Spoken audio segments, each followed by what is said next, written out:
നമസ്കാരം രാജ്മോഹൻ ചേട്ടാ. കേരള സമൂഹത്തെ വർഗീയതയുടെ പേരിൽ ധ്രുവീകരണം നടത്താനായിട്ട് നമ്മുടെ മന്ത്രി സജി ചെറിയാൻ ഇന്നലെ ഒരു പരാമർശം നടത്തി. അദ്ദേഹം ഇന്നലെ മാത്രമല്ല, ഇടയ്ക്കിടയ്ക്ക് വാതുറക്കുമ്പോഴെല്ലാം അത് ഭരണഘടനാ വിരുദ്ധ പ്രസ്താവന നടത്തി ജോലി രാജിവെക്കേണ്ടെന്ന് മന്ത്രിസ്ഥാനം രാജിവെച്ചു പോയതാണ്. മാത്രമല്ല, കഴിഞ്ഞ ദിവസങ്ങളിൽ ഏകപാലം നടത്തി ഇതൊക്കെ തന്നെ സൂചിപ്പിക്കുന്നത് കൃത്യമായി ഈ ഇടതുപക്ഷ സർക്കാർ വർഗീയ ധ്രുവീകരണം നടത്താൻ ശ്രമിക്കുന്നു എന്നുള്ളത് തന്നെയാണ്. അവർ വ്യക്തമായ പ്ലാൻഡാണിത്. ഇത് വി ഡി സതീശനെതിരെ എന്നാണ് പൊതുവെ പറയുന്നതെങ്കിൽ പോലും ഇത് മൊത്തത്തിൽ അവരൊക്കെ തിരികെ പിടിക്കാനുള്ള അധികാരം നിലനിർത്താനുള്ള ഒരു തത്രപ്പാടിൽ കാണിക്കുന്നതാണെന്ന് തന്നെ വേണം പറയാൻ. അധികാരം നിലനിർത്താൻ കഴിയുകയില്ല, പൂർണ്ണമായും പരാജയ ഭീതിയിലാണ് അവർ. പക്ഷേ അവരിപ്പം BJP സംഘപരിവാർ തിരിക്കുന്ന ഒരു ദിശയിലേക്ക് അവർ പൊയ്ക്കൊണ്ടിരിക്കുകയാണ്. കാരണം അത് തോൽക്കുമെന്നറിയാം, പക്ഷേ അല്പം മാന്യമായി തോൽക്കണം എന്നുള്ള ആഗ്രഹം കൊണ്ട് ചെയ്യുന്നതാണ്. തോക്കുമെന്നറിയാം, വൈപ്പ് ഔട്ട് ആവരുതല്ലോ. 100-110 സ്പീഡില് പോകും എന്ന് പറഞ്ഞത് ഓടുന്നതിന്റെ സ്പീഡാണെന്ന് ഇവിടെ പറയുന്നുണ്ടായിരുന്നല്ലോ. അപ്പൊ ആരൊരു 110-120 പോയി കഴിഞ്ഞാൽ 10, 20, 30 സീറ്റ് കിട്ടി നാണം കിട്ടും. കഴിഞ്ഞ ദിവസങ്ങളിൽ ഒരു തീരുമാനം വന്നിട്ടുണ്ട്, ഈ വീട് കയറാൻ പോകുന്ന പറയുന്നുണ്ട്. അപ്പൊ ഇത് ഈ ഒരു വർഗീയ ധ്രുവീകരണം ഇപ്പൊ കഴിഞ്ഞ ദിവസങ്ങളിൽ വെള്ളാപ്പള്ളിയും സുകുമാരൻ നായരും ഒക്കെ പറയുന്ന കാര്യങ്ങൾ വെച്ചാൽ എല്ലാവരും വി ഡി സതീശനെ ടാർഗറ്റ് ചെയ്താണ് അവരുടെ ആരോപണങ്ങൾ ഉന്നയിച്ചുകൊണ്ടിരിക്കുന്നത്. പക്ഷെ അതിശക്തമായിട്ടാണ് വി ഡി സതീശൻ തന്റെ നിലപാടിൽ ഉറച്ചു നിൽക്കുന്നതും അഭിപ്രായം പറഞ്ഞതും ഒക്കെ. ഇന്നിപ്പോ എല്ലാ നേതാക്കളും അത് ഒത്തൊരുമയോടെ പറയുകയും ഒക്കെ ചെയ്തിട്ടുണ്ട്. എല്ലാ നേതാക്കളും പറഞ്ഞിട്ടില്ല. അല്ല, ഇന്ന് ഉച്ചയ്ക്ക് ശേഷം വന്ന വാർത്തയിൽ അത് പറഞ്ഞിട്ടുണ്ട്. ഇപ്പൊ പറയുമ്പോൾ അതിന് മൃദുത്വമുണ്ട്. ഞാൻ ചോദിക്കട്ടെ, ഈ ഇവർ പറഞ്ഞതുപോലെ, ഈ വെള്ളാപ്പള്ളി പറഞ്ഞതുപോലെ സതീശനെ പിടിച്ച് ഉളമാറെ കൊണ്ടിടണമെന്ന് എന്ന് പറഞ്ഞ ആളിനെയാണ് മുഖ്യമന്ത്രി കാറി കയറ്റിക്കൊണ്ട് പോയത്. പിണറായി വിജയനെയോ അതല്ലെങ്കിൽ രാജീവ് ചന്ദ്രശേഖരനെ കുറിച്ച് ഈ വാക്ക് പറയുമോ?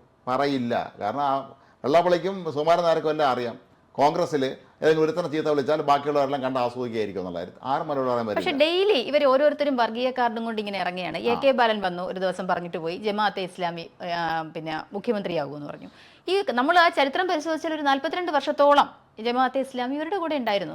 എത്രയോ വർഷം അഭിമാനത്തോടെ പിണറായി വിജയൻ പറയുമായിരുന്നു, അവർ ഞങ്ങളുടെ കൂടെ തന്നെയാണെന്ന് പറയുമായിരുന്നു. ഞങ്ങൾ ഇടയ്ക്കിടയ്ക്ക് ആ സാഹചര്യങ്ങൾ അനുസരിച്ച് RSSന്റെ വോട്ട് വാങ്ങുമെന്ന് പിണറായി വിജയൻ തന്നെ വന്ന് പറയുന്നത് നമ്മൾ എത്രയോ തവണ കേട്ടതാണ്. ഇന്നും അത് തെളിവായിട്ട് തന്നെ ഉണ്ട്.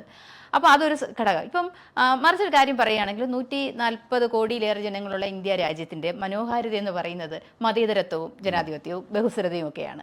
അപ്പോൾ നമുക്ക് ആ ചരിത്രം ഒന്ന് പരിശോധിക്കുകയാണെങ്കിൽ ഈ ഇന്ത്യയുടെ പ്രസിഡന്റുമാർ, രാഷ്ട്രപതിമാർ, ഡോക്ടർ രാജേന്ദ്ര പ്രസാദ്, രാധാകൃഷ്ണൻ മുതൽ ദ്രൗപദി മുർമു വരെ വന്നെത്തി നിൽക്കുമ്പോഴേ അതിനകത്ത് ഡോക്ടർ സക്കീർ ഹുസൈൻ രാഷ്ട്രപതിയായിരുന്നു, മുഹമ്മദ് ഹിദായത്തുള്ള രാഷ്ട്രപതിയായിരുന്നു, ചുമതലയായിരുന്നു. അതുപോലെ തന്നെ പിന്നെ APJ അബ്ദുൽ കലാം, ഗ്യാനി സെയിൽ സിംഗ്, ഫക്രുദ്ദീൻ അലി അഹമ്മദ്, ഇവരൊക്കെ ആയിരുന്നു. ഈ ഗ്യാനി സെയിൽ സിംഗ് എന്നൊക്കെ പറയുമ്പോൾ നമ്മുടെ ഈ 140 കോടിയിൽ എത്ര ശതമാനമാണ് ഒരു സിഖുകാരുള്ളത്? 1.7 അത്രയും ചെറിയ ഒരു ശതമാനം മാത്രമാണ് ഉള്ളത്. അപ്പോൾ ഇങ്ങനെ ന്യൂനപക്ഷങ്ങളെ രാജ്യത്തിൻ്റെ പരമോന്നത സ്ഥാനങ്ങളിലേക്ക് കൊണ്ടുവന്നതാണ് ഇന്ത്യ രാജ്യം. പക്ഷേ അന്ന് ഇന്ത്യ ആരാണ് ഭരിച്ചിരുന്നത്, ഇന്ത്യ എവിടെയാണ് നിന്നിരുന്നത് എന്ന് നമ്മൾ തിരിഞ്ഞ് ചിന്തിക്കണം. അവിടെ നിന്നുമാണ് ഈ രാവിലെ മുതൽ വൈകുന്നേരം വരെ പേരിൽ പിന്നെ മതം കാണും, വർഗീയത കാണുന്നു, ധരിക്കുന്ന വസ്ത്രത്തിൽ വർഗീയത കാണുന്നു, കഴിക്കുന്ന ആഹാരത്തിൽ വർഗീയത കാണുന്നു, സൗഹൃദം, ഒരുത്തൻ്റെ കൂടെ കൂട്ടുകൂടി പോവുകയാണെങ്കിൽ പിറ്റേന്ന് അവൻ്റെ മതം ആ രീതിയിൽ കാണുന്നു. ഈ രീതിയിൽ ജനങ്ങളെ തമ്മിലടിപ്പിക്കാനും വർഗീയതയുടെ പേരിൽ ഇങ്ങനെ ധ്രുവീകരണം നടത്താനുള്ളൊരു ഉപകരണമാക്കി പലരെയും വിട്ടിരിക്കുകയാണ്. കാലാകാലങ്ങളിൽ നമ്മുടെ നാട്ടിലെ ഇടതുപക്ഷ പ്രസ്ഥാനം എപ്പോഴും ചെയ്യാറുള്ളതൊക്കെ തന്നെയാണ്. അവർ പുറമേ എന്താണ് പിന്നെ സോഷ്യൽ എഞ്ചിനീയറിംഗ് എന്നൊരു ഓമന വാക്കിട്ടിട്ടുണ്ട്. അപ്പോൾ അത് പ്രയോഗിക്കും. പക്ഷേ ഇത് നമ്മളറിയാം, ഓരോ തെരഞ്ഞെടുപ്പിലും അവർ കൃത്യമായി ഇത് പ്രയോഗിക്കുന്നുണ്ടായിരുന്നു. പക്ഷെ അത് വളരെ ഹിഡനായിട്ട് അവർ ചെയ്യും. ഇപ്പോൾ കുറച്ച് പരസ്യ രംഗത്ത് ഇറങ്ങി 90-ലെ ജില്ലാ കൗൺസിൽ തെരഞ്ഞെടുപ്പ്, ജില്ലാ പഞ്ചായത്തിന് മുന്നോടിയോ ജില്ലാ കൗൺസിൽ നടന്നല്ലോ. അന്ന് അന്ന് ഗൾഫിൽ നിന്ന് നടക്കുന്ന സമയമാണ്. അന്ന് EMS പറഞ്ഞു, ഞങ്ങൾ സദാമിനൊപ്പം നിങ്ങളോന്ന് വെച്ച് കോൺഗ്രസ്സുകാരെടുത്ത്. കോൺഗ്രസ്സുകാർക്ക് ഉത്തരവില്ല. കോൺഗ്രസ്സുകാർക്ക് ഇത്തരം കാര്യങ്ങൾ ഉത്തരം പറയാൻ പറ്റില്ലല്ലോ. എന്ത് ഉത്തരം പറയാൻ? അത് അവർക്ക് തൂത്തുവാരി ആ തെരഞ്ഞെടുപ്പിന് ഇടതുമുന്നണിക്ക്. അതുപോലെ ഞങ്ങളാണ് നിങ്ങളുടെ രക്ഷകൻ എന്ന പല വിഭാഗങ്ങളെയും ബോധ്യപ്പെടുത്താൻ പലതവണ ഈ CPM പല വിദ്യകൾ കാണിക്കും. അവർ പല പ്രസ്ഥാനങ്ങളും നടത്തും. ഉത്തരവാദപ്പെട്ട നേതാക്കന്മാർ തന്നെ ഇത്തരം കാര്യങ്ങൾ പറയും. പിന്നീട് അവർ തിരുത്തിയാൽ മതിയല്ലോ. അവിടെ തിരുത്താനുള്ള സംവിധാനമുണ്ട്. പക്ഷെ ഒരു കാര്യമുണ്ട്, നമ്മളിപ്പോൾ ഇത്രയൊക്കെ പറയുന്നതിലും കേരളത്തിന്റെ മുഖ്യമന്ത്രി ആയിട്ടിരിക്കുന്ന ഒരാൾ ഹിന്ദു ദിനപത്രത്തിന് പോയിട്ട് ഒരു അഭിമുഖം കൊടുത്തത് എന്തുമാത്രം വിവാദമായി. മലപ്പുറം പോലെ ഒരു സ്വന്തം സംസ്ഥാനത്തെ ഒരു ജില്ലയെ മതത്തിന്റെ പേരിൽ ഇത്രയും അവഹേളിച്ച് കാണിക്കത്തക്കവണ്ണം സ്വർണ്ണക്കടത്ത് ചെയ്യുന്നവർ മലപ്പുറത്തുള്ളവർ അതിന്റെ ഫലം കൊണ്ടുവന്ന് അതിൽ കിട്ടുന്ന വരുമാനം കൊണ്ടുവന്ന് എന്ത് ചെയ്യുന്നു, രാജ്യദ്രോഹ പ്രവർത്തനങ്ങളിൽ ഏർപ്പെടുന്നു. എന്തൊക്കെയാണ് പറയുന്നത്? അല്ല, അത് നമ്മൾ പ്രധാനം മനസ്സിലാക്കേണ്ട കാര്യം, മുഖ്യമന്ത്രിക്ക് പറയാൻ ബുദ്ധിമുട്ടുള്ള കാര്യങ്ങൾ ഈ ആളെ കൊണ്ട് പറയിക്കുന്നു. വെള്ളാപ്പള്ളി പറയുന്നു, സുകുമാരൻ നായർ അത്രയും ഘടിപ്പിക്കാറില്ല കേട്ടോ. വെള്ളാപ്പള്ളി പറയുന്ന അതേ ഭാഷയിൽ സുകുമാരൻ നായർ പറയാറില്ല. വെള്ളാപ്പള്ളിക്ക് ഇപ്പൊ എന്തും ഈ പറഞ്ഞതുപോലെ അഴിച്ചു വിടാൻ പിടിച്ചു കെട്ടണം വെള്ളാപ്പള്ളിയെ. പിന്നെ സജി ചെറിയാൻ മന്ത്രി, അദ്ദേഹം ആദ്യം ഭരണഘടനയുടെ പേരിൽ പിന്നെ കുറെ കുന്തം കുറച്ചക്രമെന്നൊക്കെ പറഞ്ഞ് മന്ത്രിസ്ഥാനം രാജിക്കേണ്ടുന്ന ആളാണ്. അത് മാത്രമാണോ, ഒരു MLA-യുടെ മകനെതിരെ ലഹരി കേസ് വന്നപ്പോൾ എന്താണ്, പിള്ളേരാകുമ്പോൾ ചെറുപ്പക്കാരാകുമ്പോൾ പുകയൊക്കെ വലിക്കും. എത്ര ഉത്തരവാദിത്വം ഇല്ലാതെ ബോധമുണ്ടോ മനുഷ്യന്? സാംസ്കാരിക വകുപ്പ് മന്ത്രി എന്ത് സംസ്കാരമാണ് അദ്ദേഹത്തിനുള്ളത്? ആധുനിക കാലഘട്ടത്തിലെ കമ്മ്യൂണിസ്റ്റ് ഇതാണ്. അപ്പം പണ്ട് സൈദ്ധാന്തികമായ വിലയിരുത്തലാണ്, ഇപ്പോൾ സൈദ്ധാന്തികമൊക്കെ വിട്ടു, പ്രാക്ടിക്കൽ രാഷ്ട്രീയത്തിലേക്ക് അവർ പോയിരിക്കുന്നു എന്നുള്ളതാണ്. നമ്മൾ പണ്ട് പ്രാക്ടിക്കൽ രാഷ്ട്രീയം തന്നെയാണ്, പക്ഷേ അവർ പച്ചയ്ക്ക് പറയില്ലായിരുന്നുള്ളൂ. ഇപ്പോൾ പച്ചയ്ക്ക് പറയുന്നുണ്ട്. അതാണ് ഈ നേതാക്കന്മാരെ കൊണ്ട് ഈ വർഗീയത പറയിപ്പിക്കുന്നതൊക്കെ തന്നെ അതിൻ്റെ ഒരു പ്രധാനപ്പെട്ട കാര്യങ്ങളിലൊന്നാണ്. ഇതിപ്പോ AK ബാലൻ പറഞ്ഞത് സംസാരിച്ചപ്പോൾ പാർട്ടി സെക്രട്ടറി പറഞ്ഞത് എന്താണ്, അദ്ദേഹത്തിന് പോലും അത് പറയാൻ പിണറായി വിജയൻ എന്നിട്ട് ന്യായീകരിക്കുകയാണ്. പുള്ളി എന്ത് പറയുന്നു, അത് സാങ്കല്പികമായ ചോദ്യമാണ്, എനിക്ക് എന്ത് പറയാൻ കഴിയുമെന്നുള്ളതാണ്, അവിടെ കിടന്ന് ഉരുളയാണ്. ആ സമയത്തും പിണറായി വിജയൻ അതിനെ മാറാട് കലാപം അല്ലെങ്കിൽ പിന്നെ അദ്ദേഹം പറഞ്ഞത് ഇങ്ങനെയാണ് അങ്ങനെയാണ് എന്ന് പറഞ്ഞുകൊണ്ട് ന്യായീകരിക്കുകയാണ് ചെയ്യുന്നത്. അപ്പോൾ ഇതെല്ലാം ഒരു ഇതുണ്ട്, സ്ക്രിപ്റ്റ് ഉണ്ട്, അതനുസരിച്ച് വിടുന്നതാണ്. ഒരു കാര്യം നമ്മൾ മനസ്സിലാക്കുക, ഈ കോൺഗ്രസ്സിനെ മനസ്സിലാക്കേണ്ടുന്ന കാര്യം നേരെ എതിർവശത്തുള്ള പിണറായി വിജയനെ സംബന്ധിച്ചിടത്തോളം അദ്ദേഹം രാഷ്ട്രീയ ചതുരംഗ കളിയിലൊരു ഉസ്താദാണ്. പുള്ളിക്ക് നന്നായിട്ട് അറിയാം, രാഷ്ട്രീയം കളിക്കാൻ നന്നായിട്ട് അറിയാം. അതിൻ്റെ ചില ലക്ഷണങ്ങൾ തന്നെയാണ് ഈ ദിവസങ്ങളിൽ കാണുന്നത്. കാരണം അവർക്ക് തന്നെ മനസ്സിലായിട്ടുണ്ട് അവർക്ക് ഒരു പക്ഷേ ഭരണം കിട്ടാൻ സാധ്യതയില്ല എന്ന്. അപ്പോൾ അതിന് ഒരു കൃത്യമായ ഒരു സ്ട്രാറ്റജി അവർ നടപ്പിലാക്കുന്നുണ്ട്. ഈ സ്ട്രാറ്റജി നേടാൻ കോൺഗ്രസ്സുകാർ കഴിയുമെന്നുള്ളത് കോൺഗ്രസിന് കാര്യം അറിയില്ല, ഒരു കാര്യത്തിൽ നിലപാടില്ലാത്തവരാണ്. പണ്ട് നിലപാടുണ്ടായിരുന്നു. ഈ പിന്നെ വെള്ളാപ്പള്ളിയും സുകുമാരൻ നായരും ഒക്കെ ഇതിനകത്തൊക്കെ ശക്തമായ നിലപാട് പ്രതിപക്ഷ നേതാവ് സ്വീകരിച്ചിരിക്കുകയാണ്. നേതാവേ ഉള്ളൂ, ബാക്കി ആരും കൂടെ നിൽക്കാനില്ല. ആലോചിച്ച് നോക്കും, ഇത്രയും മോശമായ രീതിയിൽ ഇതുവരെയൊക്കെ വിശേഷിപ്പ് ഇത്രയും ചീത്ത വിളിച്ചിട്ട് ശരി മൂത്ത കോൺഗ്രസ്സുകാർ ചെയ്യേണ്ട, അവർ വയസ്സന്മാരാണ്, മാറിയിക്കാം. ഈ യൂത്ത് കോൺഗ്രസ്സുകാരുണ്ടല്ലോ കേസ്. ഇന്നിപ്പം സജി ചെറിയനെതിരെ യൂത്ത് കോൺഗ്രസിന്റെ നേതാവ് തന്നെയാണ് കേസ് കൊടുത്തിരിക്കുന്നത്. അത് സജി ചെറിയൻ്റെ നേരെ വെള്ളാപ്പള്ളി ഇത്രയും മോശമായ പരാമർശം നടത്തിയിട്ടേ ഇത്രയും ഒരു സംസ്ഥാന പ്രതിപക്ഷ നേതാവില്ല, അങ്ങനെ ആളെക്കുറിച്ച് ഇത്രയും ഊളന്മാർ കൊണ്ടുവരണമെന്നൊക്കെ പറയുമ്പോഴേ അതിന് മറുപടി പറയാനുള്ള ആംബിയർക്കാർക്കും ഇല്ല. കാരണം എല്ലാവരും സീറ്റിന് വേണ്ടി ഓടിക്കൊണ്ടിരിക്കുകയാണ്. 4 വഴിക്കും ചെന്ന് കാണുന്ന സമുദായം എന്നൊക്കെ മുഴുവൻ കാല് വിഴുന്ന് കിടന്ന് എങ്ങനെയെങ്കിലും സീറ്റ് വാങ്ങിച്ച് പറയുന്നവരെ നമ്മൾ കാണുന്നുണ്ട് പല ചടങ്ങുകൾ നടക്കുമ്പോൾ. അപ്പോൾ അതിൻ്റെ കൂടെ ആർക്ക് ധൈര്യം വരും? അങ്ങനെ യൂത്ത് കോൺഗ്രസ് അങ്ങനെ ഒരു കാലഘട്ടം ഉണ്ടായിരുന്നു.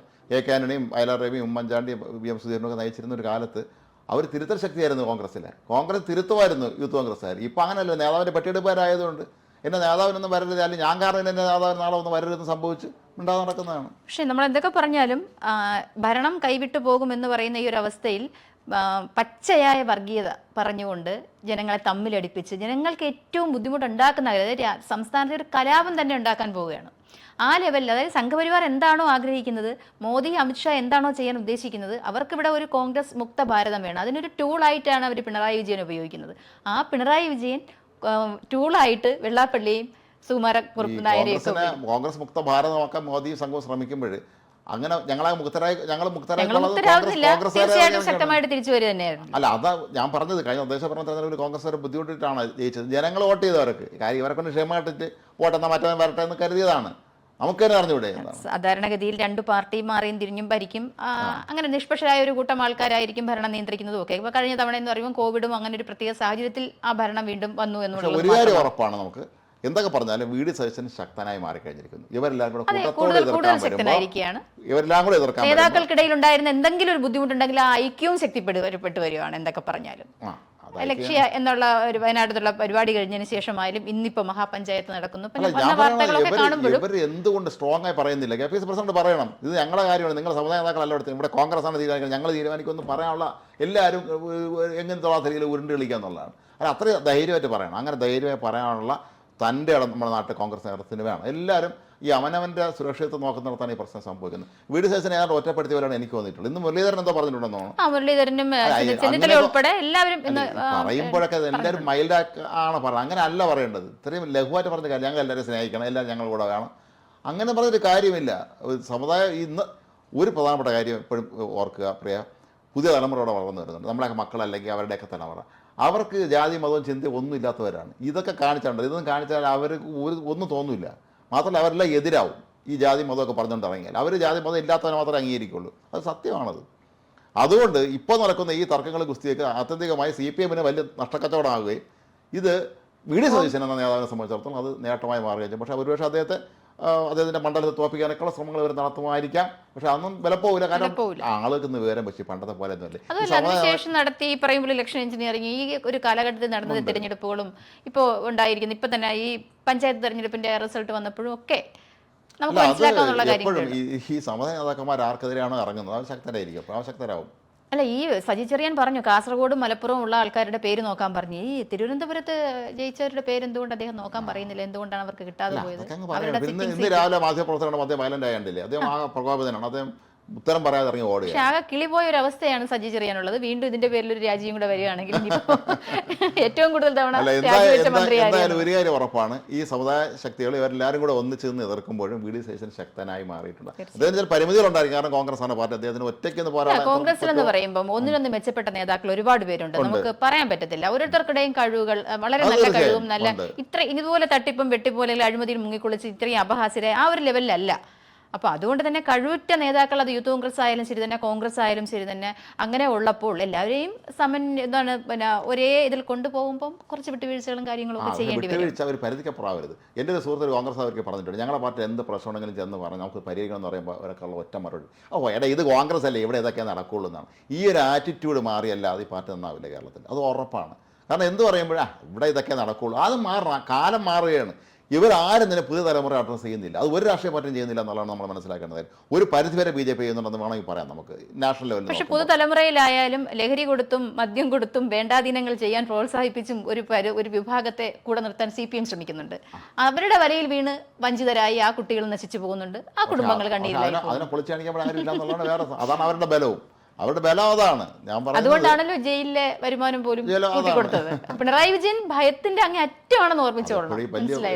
ഈ ഭീഷണി മുടക്കുന്നവർക്ക് ഭയമുള്ളവർ തന്നെയായിരിക്കും. അപ്പോൾ ഏതായാലും ഒരു കാര്യം ഉറപ്പാണ്, ഈ സമുദായ ശക്തികളെല്ലാം ഒന്നിച്ച് നിന്ന് എതിർക്കുമ്പോഴൊക്കെ തന്നെ കേരളത്തിലെ ജനങ്ങൾ പ്രബുദ്ധരാണ്. അവർ തീരുമാനിക്കും എന്ത് ചെയ്യണമെന്നുള്ളത്. അതല്ലാതെ ഏതെങ്കിലും പ്രത്യേക ഒരു നേതാവ് പറഞ്ഞത് കൊണ്ട് അത് പറഞ്ഞനുസരിച്ചുകൊണ്ട് ആരും ചാടി ഇറങ്ങി ഒന്നും ചെയ്യുമെന്നും തോന്നുന്നില്ല. ഏതായാലും നമുക്ക് കാത്തിരുന്ന് കാണാം. ഇനി നിയമസഭാ തെരഞ്ഞെടുപ്പിന് മാസങ്ങൾ മാത്രമേ ഉള്ളൂ. എല്ലാ തെരഞ്ഞെടുപ്പ് വരുമ്പോഴും അതിൻ്റെ അവസാന ഘട്ടത്തിൽ ഇത്തരത്തിലുള്ള ചില ചർച്ചകളും വിവാദങ്ങളും പ്രശ്നങ്ങളും തർക്കങ്ങളും ഒക്കെ ഉണ്ടാകും. അതുപോലെ നമുക്കിതിനെയും കണക്കാക്കാം.